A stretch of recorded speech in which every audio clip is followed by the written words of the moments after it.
শুনেন, এই বাংলাদেশের মধ্যে যদি দল থাকে তাহলে হচ্ছে দুটি দলই আছে, এক আওয়ামী লীগ, দুই বিএনপি। তো আমি চাই যদি আসে সরকার, বিএনপি আসুক, এরপরে আওয়ামী লীগ পরে পরিশেষে আসুক। কিন্তু এই দেশটা আর কেউ চালানোর মতো ওরকম সক্ষমতা আমি কাউকে দেখতে পাচ্ছি না, কারণ বিএনপি এক ডাক দিলে অনেক মানুষ জড়ো হয়ে যায়। এখানে তাদের দোষারোপ দেওয়ার মতো কোনো ওয়ে আমি পাচ্ছি না। তাহলে কি এনসিপি রাষ্ট্র পরিচালনা করছে মনে হচ্ছে আপনার কাছে? হ্যাঁ, তারাই তো এটা করছে। আর এইভাবে রাষ্ট্র চালালে তো রাষ্ট্র মানে ভঙ্গুরতার দিকে যাবে। রীতিমতো যেটা দেখতে পাচ্ছি দেশের যে অবস্থা, এই অবস্থাতে আসলে দেশ চলতে পারে না, কখনো না।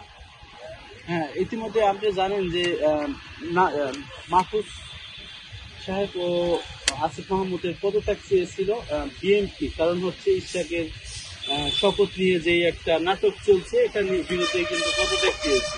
তার মানে কি এটা কি ওই পদত্যাগের জন্য কি এটা এমন হচ্ছে আপনার কাছে একটা নাটক ছিল নাকি? হ্যাঁ, সেটাই। শুনেন, সবাই খেতে পারবে তো বিএনপি। শুনেন, এই বাংলাদেশের মধ্যে যদি দল থাকে তাহলে হচ্ছে দুটি দলই আছে, এক আওয়ামী লীগ, দুই বিএনপি। তো আমি চাই যদি আসে সরকার, বিএনপি আসুক, এরপরে আওয়ামী লীগ পরে পরিশেষে আসুক।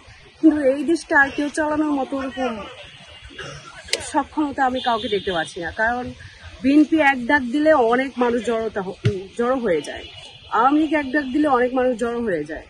তাদের ডাকে যে সকল যেমন জনগণ দেখছি, এই জনগণ দিয়ে কখনো তাদেরকে জাজ করা যায় না। সো এটার জন্য আমি মনে করি যে বাংলাদেশে দুটি দলই আছে, আওয়ামী লীগ, বিএনপি। সো আমি আওয়ামী লীগের শাসন দেখেছি, এখন বিএনপির শাসন দেখতে চাই। বিএনপি ক্ষমতায় আসুক, আওয়ামী লীগের পরেই আসুক, সমস্যা নেই।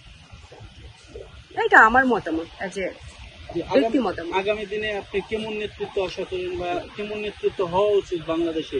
বিগত দিনের নেতৃত্ব দেখেছেন, আগামী দিনের নেতৃত্ব নিয়ে একটু বলবেন লাগলি।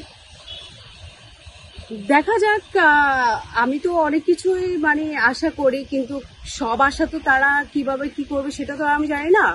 দেখা যাক কি হয়। আওয়ামী লীগ যে একেবারে করেনি কোনো কিছু তাও না, করেছে, অনেক কাজ করেছে।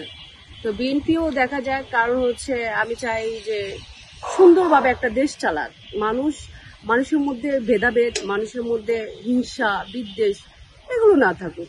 এই জিনিসগুলো আমাদের মানে এই জিনিসগুলোই আমাদের দেশটাকে ধ্বংস করে দিচ্ছে। এই যে আমরা কি করি, মানে অন্য দেশ নিয়ে আমরা টানাটানি করি, দেখা যায় আমরা ভারত নিয়ে টানাটানি করি, কেউ পাকিস্তান নিয়ে টানাটানি করি। ভাই, আমাদের দেশের কথা ভাব, ভারতের কথা ভেবে, পাকিস্তানের কথা ভেবে আমাদের ফায়দা কি? আমরা কি পাকিস্তানের জন্ম? আমরা কি ভারতের জন্ম? না তো, আমরা তো বাঙালি, বাংলাদেশের জন্ম। আমরা বাংলাদেশ নিয়ে কথা বলি, বাংলাদেশের কাজ করি। আমরা মানে এইটা নিয়েই আমাদের দ্বন্দ্ব দেখি, মানে পাকিস্তান, কেউ ভারত, মানে এই দুটো দেশ নিয়েই সবাই আসলে মানে একটা মনে হয় ইয়ের মধ্যে আছে। দেশের কথা আসলে কজনে ভাবছে? নিজের দেশ নিয়ে ভাবতে হবে, নিজের দেশকে ভালোবাসতে হবে, এটা হওয়া উচিত।